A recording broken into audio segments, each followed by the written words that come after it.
22 жаштагы Каныбек Азатбек уулу адаттагыдай эле жумуштарын жыйыштырып коюп, Баткен элине каражат топтоо үчүн жолго чыкты. Кыргыз-тажик чегарасынан жабыркаган жарандарыбызга жардам көрсөтүү үчүн ар кандай жолдорду ойлонуштурган. Бирок өзүнүн командасы менен биргеликте курут сатып, андан түшкөн акчаны Баткен элине жардам иретинде жөнөтүшөөрүн айтат. Ассаламу алейкум, саламатсызбы? Атайын биз Борбор телеканалы менен келип калдык мына. Элден угуп калдык ушу шаар тургундарына курт сатып жүрөт депчи. Негизи максат эмне бул максат? Бул максаты ушул Баткен жергесине жардам берели деп сатып жүрөбүз.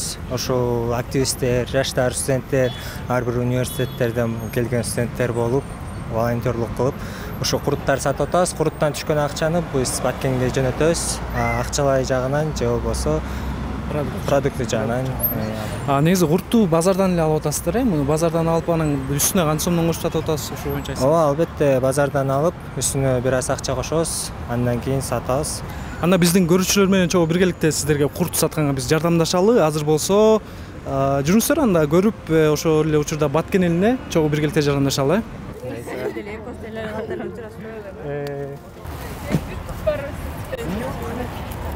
Сонда курут бар. Курут сатыш керек. Курут сатышыбыз керек. Келде бирден алабыз. Давайте. Жалпысынан жаштардын башын бириктирип турган бул бирикмеде жалаң студенттер. Алар ар жума сайын чогулуп, Кыргызстандын келечегине салым кошуу жолдорун уюштуруп турушат. Ал эми бул жаштарды эч ким каржылабайт жана чыныгы кыргыз патриот жаштары бул бирикмеге өз каалоосу менен гана кошула алат. Бул жакта жалаң студенттер, ыктыярчылар, булар өздөрүнүн каалоосу менен келишет. Биз болсо жөн эле эң жөнөкөй эле группага жазабыз. Мүмкүнчүлүк болсо, эгер колуңар бош болсо, келип ушундай курут сатышкыла, бул куруттан түшкөн каражаттын баарысы Баткен жергесине жардамга жөнөтүлөт деп айтып, ошол жактан студенттер чогултуп алабыз.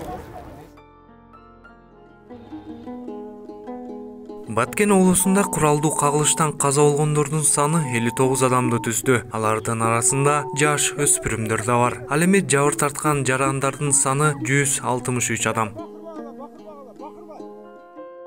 Бул жаштар азыркы тапта курут сатып 50 000 сомдой акча чогулта алышты. Бүгүнкү күндүн эсеби менен 100 000 сомго жеткизүү аракетинде экенин белгилешет. Баткен элине бул каражат бир аз болсо да жардам болооруна ишенишет.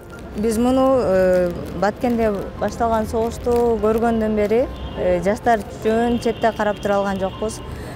Бардык студенттер, окуучулар, мектеп окуучулары да бар биздин арабызда. Баарыбыз чогулуп жардам берели деп чечтик.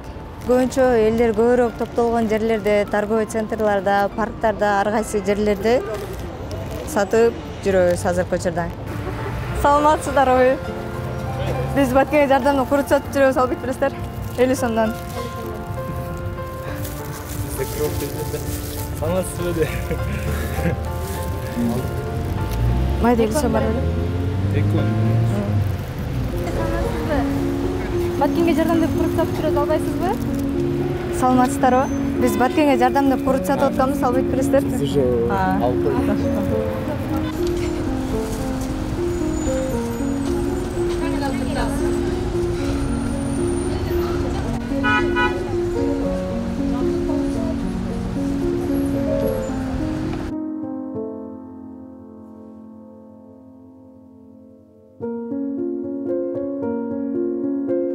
Товарищ полковник, ни сантиметра им не отдадим. Наши бойцы до конца стоят. Саламатсыздарбы? 1 мүнөт убактыңыздарды алалы. Баткенге жардам курут сатып жүрөбүз, албайсыздарбы? 50 сом. 50 сом? Баткенге жардам деп. Акчасына продукты, дарылар кетет. Каргашалуу окуя бардык Кыргызстандын жүрөгүн оорутуп турат. Ал тапта дагы башка жаштар жан күйүп, колунан келген аракетин Баткен эли үчүн гана жумшап жатканын көрүп жатсак керек. Кыргызстандын ынтымагы, биримдиги эзелтен келе жаткан салт десек жаңылышпайбыз. Баткен, биз сени менен.